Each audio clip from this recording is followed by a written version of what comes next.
Go, baby. Oh, that wasn't so bad. Oh, on the lips. Up. Up.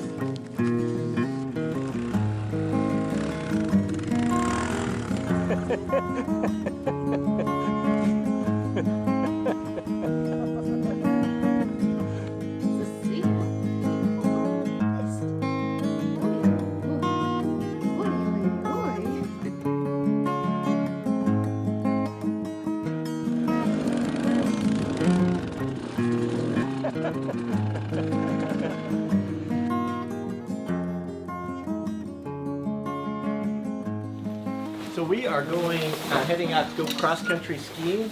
There's finally enough snow. Did we even go? No, last year we went a lot. Yeah. We haven't been this year though, and we haven't been across the new bridges. No, so it'll be fun. Yes. Only one new bridge, right? The new bridge, yeah. There's one bridge. So Jack has outgrown all of his ski gear, and we got him new dirt bike stuff and new downhill stuff, and we haven't gotten him cross country because we didn't think he was going to go enough. So if we were going to go, we were going to borrow, beg, or steal. But so it's just us. It's a date. It's a date. It's a date. He's babysitting. It's a date, and you guys can come along. See the new bridge. How romantic, huh? Are you going to have to edit certain parts out? So you've already been out today, and I haven't. How cold is it? Is it which hat? This hat's thicker. This one's thinner. I like that one. Those are the new ones I got for you, right? Yeah. You're so lucky you married someone with such good taste. So I went out. I took the dirt bike. And humble too. Humble too. I went out for a dirt bike ride this morning in the snow. It was so fun. I tried to talk Jack into going with me, but he was just not having it. He's just not experienced enough to feel comfortable doing anything extra. Talk about that coat that you struggled with. Oh, so I had a coat that I purchased. I got in 1994, and it was still working. So I wasn't going to get rid of it. I brought it downstairs to wash it, and I realized it had numerous cuts along the back. I've used it for composting in my garden. Jack has used it. I finally said, okay, it's given up the ghost. It's no longer waterproof. It's got tons and tons of holes in it. But yeah, 94. So I got my 24 years out of it. It was pretty good purchase. Eddie Bauer. Eddie Bauer, way to go. One of the first Gore-Tex coats ever. I know you're excited. Stay calm. Stay calm. Stay calm. Stay calm. Did you wax your skis? I have done nothing. I've been feeding a baby. So you made soup today, so we have fresh soup to come home to. That's right. So this is the first scary downhill. This goes to the Elderberry Bridge, and it's pretty steep for cross-country skis. You want to go first? No. All right. Actually, if you go first, you'll less chance of crashing because you'll have to plow. It is slower. Okay, here we go. Thanks, Lucy.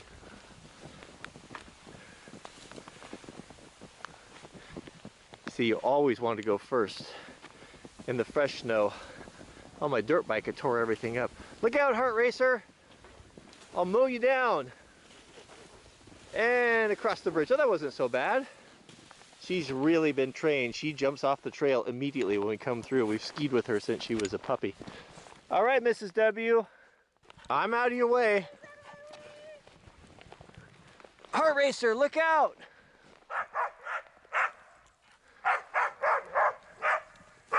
Go, baby. Oh, that wasn't so bad.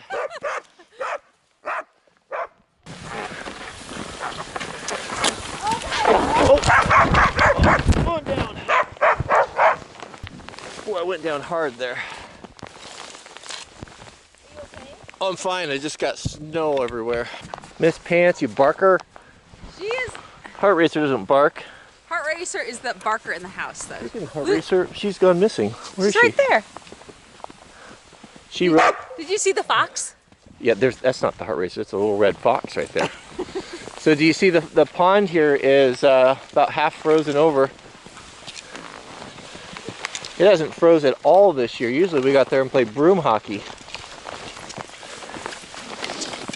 So this is the worst possible situation. It's steep and it's bony, and there's like your skis hit stuff and they stop, and then I've already went down twice. Mrs. W's taking the low road. Do you call that the smart road?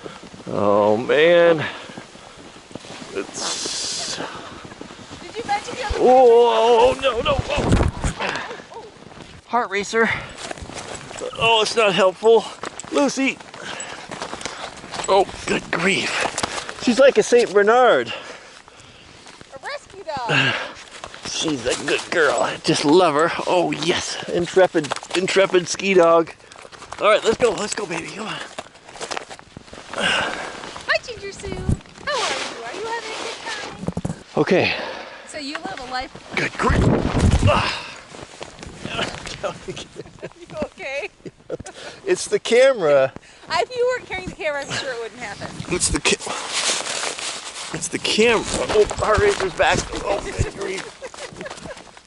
You know what they say? Don't ski on camera. What's that matter? No, you can ski on camera, but you just want to have a. You want to see. I think her feet get cold, so anything she can stand on that's not snow, she's all over it. You're a good girl. Oh, on the lips, up,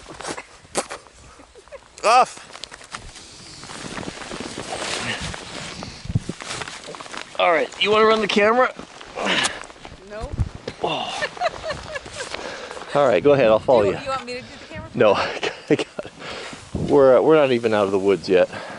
We're into it. We're going into the woods. Oh, here we go.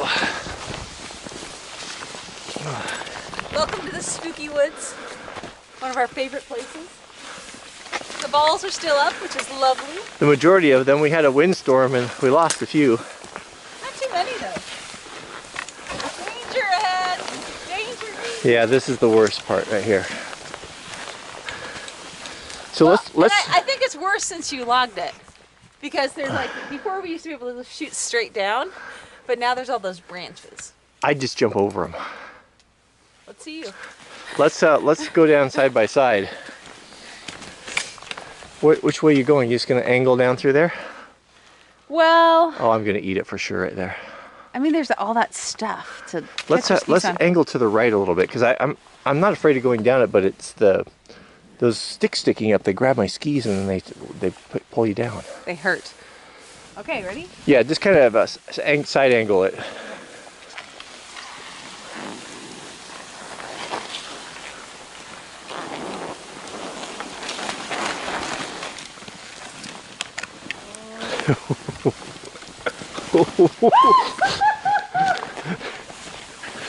It's so bad. It's so bad. It doesn't It's seem so like bad. You Oh. just can't explain it, can you?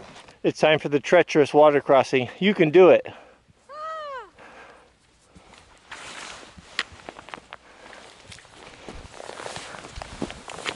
Not very treacherous this year. Where are the extra bridges left? The most treacherous part is the water that freezes on the bottom of your skis.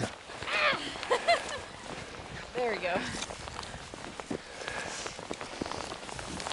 This was the great place for a bridge, wasn't it? Yeah, we need them here. Whoops. Oh, my skis are completely stuck. So are mine. They're not gliding at all. No glide. That's okay. Down to one pole. I had to use my poles for the tripod to get that epic shot right there. You'll do anything for a video, won't you, baby? Yeah, it's a lot of work. All right, the final stretch home. So we would have tried out the new sled, but Jack was sick and then Dee was sick and now I'm congested. You can probably hear it in my voice. And Yeah. I didn't want to bring her out. Yeah, we're gonna maybe tomorrow. She's on the mend, but we'll Yeah. give her one more day. Yeah, we just kind of felt like, oh, a little congested. I still have to little build the handle, but I could kind of make a impromptu one. baby. Okay. All right, let's do the final pull home. That was great. Super fun. So we had the best idea as we were coming up here. So we've got all the targets out there, the 6 steel targets. We thought what we should do is to call some friends and have a party and have a biathlon. Can you explain what a biathlon is? It's where you will ski and your heart rate will go way up and then you have to lie down flat or stand and you shoot at a target and then you go to the next one. And so oftentimes what happens is like if you have in the Olympics, you're supposed to hit 5 and if you miss one, I think you have to do an extra lap. Or time. Or time. Here's But go ahead. it might be more fun to have people ski an extra lap.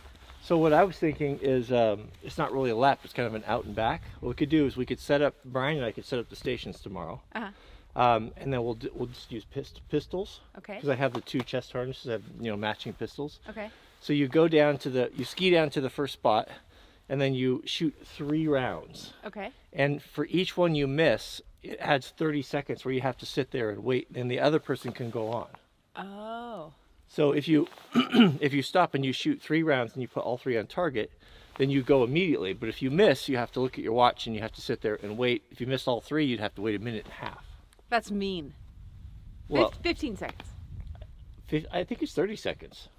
Yeah. Well, it doesn't matter. Anyways. So that would be fun, wouldn't it? That'd be really fun. Hey! What are you wearing, cutie? You cannot videotape this. What are you wearing, cutie pie? What are those boots? My friend who is always cold gave them to her.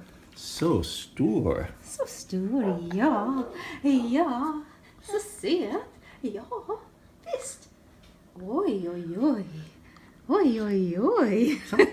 Sometimes I think that she is the cutest baby I've ever seen, but I know I'm biased.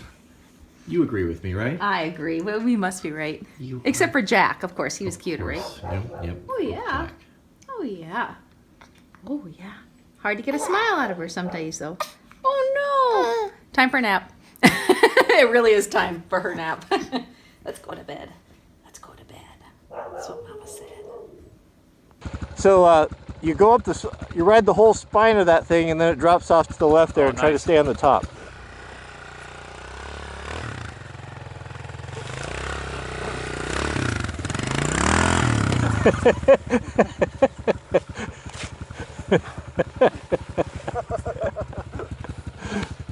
Hit the kill switch. It's tricky, isn't it? Yeah, it doesn't seem like it's that hard.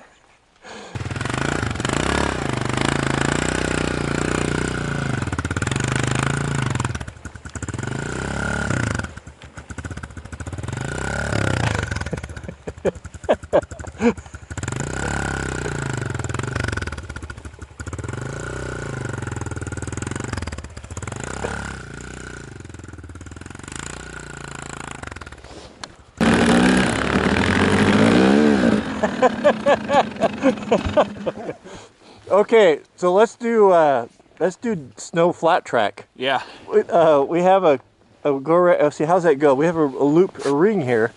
We'll just go around these trees, around here, around, and see to the left. Turn to the left. Yeah. No, I gotta work on my my turning.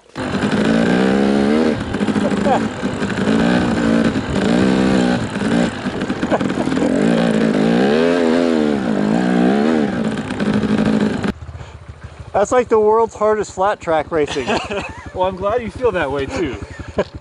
Okay, you ready for a race?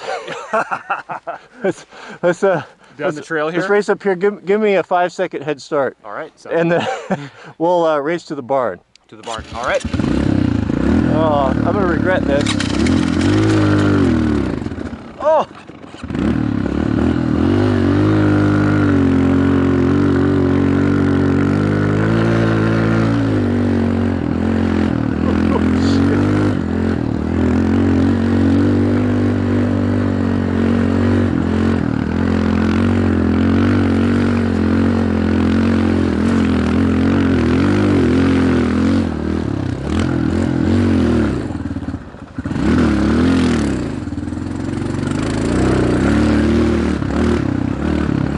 It's so slippery.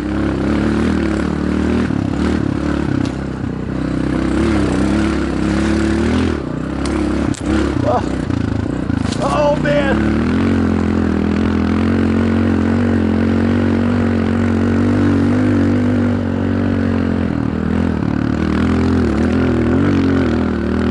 Oh goodness.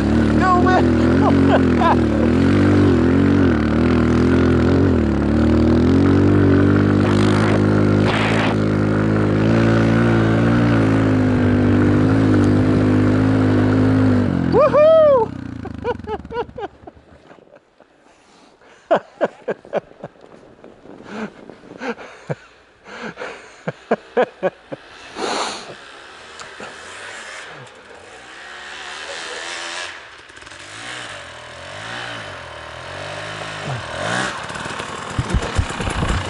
I see what your strategy was. What, I see your strategy. what was it? Oh, you put me on the bike, I'm afraid to crash. That was touch and go, man. Although I put it second gear and pinned it. Yeah, I saw a couple of questionable lines back there. I was, yeah, especially right here. Went through a tree or a bunch of branches. Like if I stop, I'm dead. Okay, you want to do a water crossing? Yeah, let's see if we can get that one across. Oh, not so bad.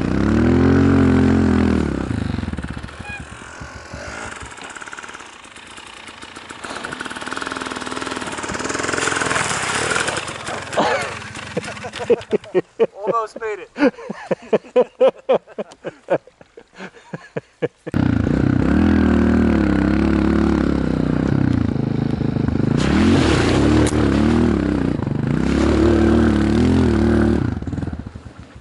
So when I started up and I came off here, I rolled on the throttle and it just went all the way. Oh. And I had to hit the kill switch because it just took off from under me. Scary. Yeah. So it feels like it's bound up somewhere. Like it's got frost in it. Well, I can feel it.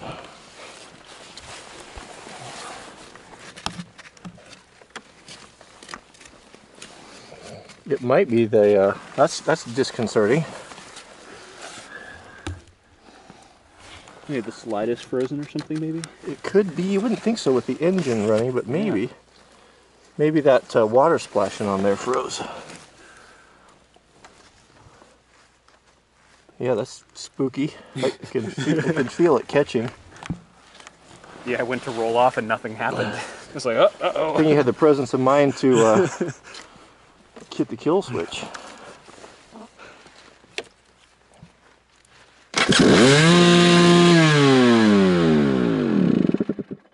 Well, you're lucky you didn't get hurt. Yeah. Yeah.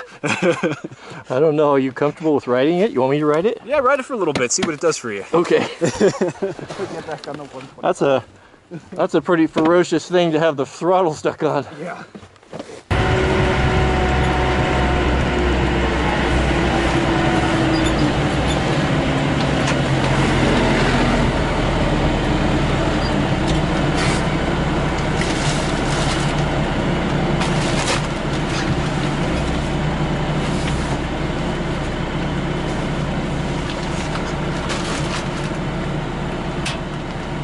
Check out the Eagle.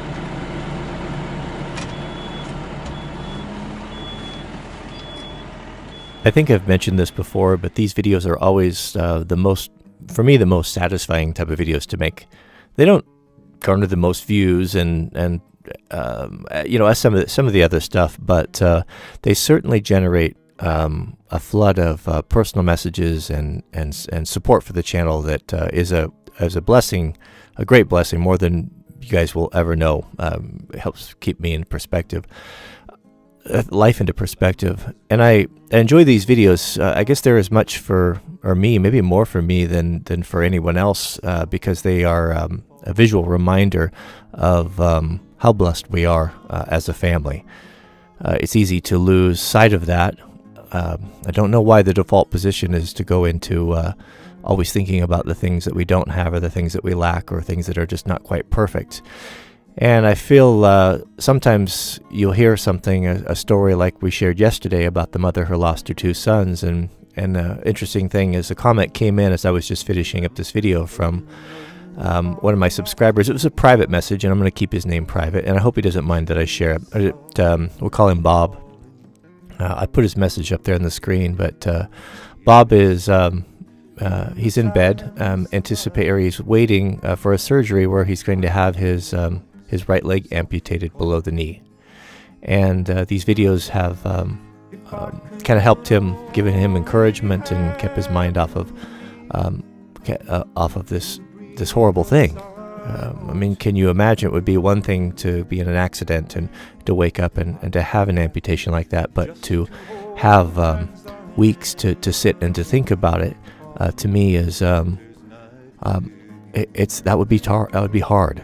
That would be really hard. And I wanted to, I guess I wanted to give you a message, Bob, I'll speak to you personally, is that just remember, I don't know if you're a man of faith or not, but I can tell you one thing, that God is real. And he exists, and he knows and understands, and he feels the pain. He's gone through everything that we've gone through and worse. He's given his only son for people who spit in his face, and he can appreciate and he can understand it. But I want you to take solace in this: it's that although things may go bad in this life, and we may have terrible losses and ailments and have to go through procedures like you're going through, it's a temporary thing. And I'll just close with this: one of the most iconic and inspirational verses ever written by a Christian author was John Newton, and I think it was 1778 or 1779. He's the man who wrote Amazing Grace. And if you read his story, what led up to him writing this song, what he lost was something greater than most of us will ever experience. But I'll sum it all up in the very last verse, and it goes, "When we've been here 10,000 years, bright shining as the sun, we've no less days to sing God's praise than when we'd first begun." And what he's talking about is that when we are in the kingdom with the Lord, and when we have been with him in a wonderful place, in the presence of our Heavenly Father, and no more sickness and no more death and no more pain, when we look upon the short lifespan that we have, whether it be 50, 60, 70, 90, even 90 years, it's going to seem as a nothing. It's going to seem less significant than a time when we were 5 and we fell off our bike and scraped our knee. So take solace in that, and know that if you just hang on and keep close to God, and he will provide you the things that you need to get through this trial. And when you come on the other side, you won't have any regrets. And to me once again